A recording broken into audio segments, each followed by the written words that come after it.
आपको जैसे राम जी रखें वैसे रहो, ज्यादा दौड़ो मत, भागो मत, अपने मन में बहुत ज्यादा सवालों को मत रखो, खाली रखो।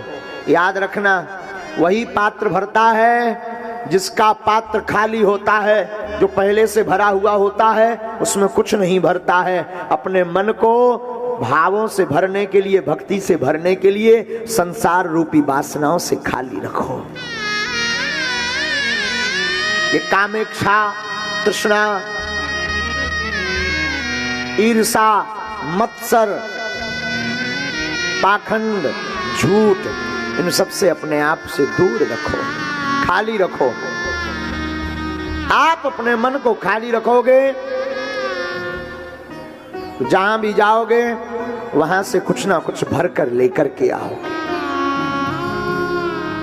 याद रखना, घाटा वो व्यक्ति खाता है जो ज्ञानी है नहीं, अज्ञानी अपने आप को मानता नहीं है। बहुत से लोग ऐसे हैं इस दुनिया में, ज्ञानी होते नहीं है, अज्ञानी अपने आप को मानते नहीं। ऐसे लोग हमेशा मात खाते हैं दुनिया में। इसलिए मेरे पागलों, इस मात से तुम्हें बचना है। तुम एक बात आज कथा से नोट करके जाओ, जिंदगी में तुम्हारे जो शेष है वही विशेष है। समझ रहे ना? बात याद आई? जो शेष है वही विशेष है। जो जिंदगी बची है उसको अब विशेष बनाओ, उसको अब गुरु चरण में, विश्वनाथ के चरणों में लगाओ।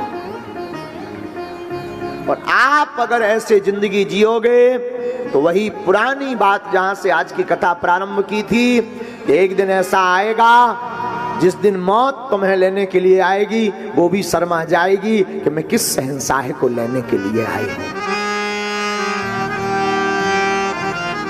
और ये बात परीक्षित जी के जीवन में घटी। ये बात हमने भागवत से अलग नहीं कही। आपको लगेगा महाराज जी भागवत से अलग बोल रहे हैं, नहीं, परीक्षित जी के जीवन में यही घटी है। 7 दिन पहले तक परीक्षित जी को भय था, नाग आएगा, काट लेगा, हम मर जाएंगे, हमारी मुक्ति कैसे होगी, भगवत प्राप्ति कैसे होगी, कैसे हम मोक्ष को पाएंगे, कैसे हम संत का किया हुआ अपमान का प्रायश्चित करेंगे। लेकिन 7 दिन जब भागवत की कथा को श्रवण किया, अपने आप को खाली करके गोविंद की भक्ति को भरा, 7वें दिन जब नाग आया तो परीक्षित ने हाथ आगे कर दिया कि तू मुझे क्या मारेगा, मैं तो पहले ही मुक्त हो चुका हूं। वह तक्षक नामक नाग बनकर जब प्रकट हुआ काटने के लिए, पहले ऐसे होंगे कोई जिसने मृत्यु को बुलाया हो, आओ काटो मुझे, हाथ आगे कर दिया। तक्षक नाग शर्माया, घबराया कि आखिर राज क्या है, रहस्य क्या है, तू ऐसा क्या पा गया जो मरने को उतावला है, ऐसा तुझे क्या पता चल गया कि तू मौत से नहीं डर रहा, वरना बड़े बड़े बड़े कट्टर हृदय के लोग भी मृत्यु से डरते हैं। राजा परीक्षित मुस्कुराते हुए बोले, हमने जिंदगी के सार को जान लिया, जीवन के सार को जान लिया, और हमने ब्रह्मांड के सार कन्हैया को पा लिया।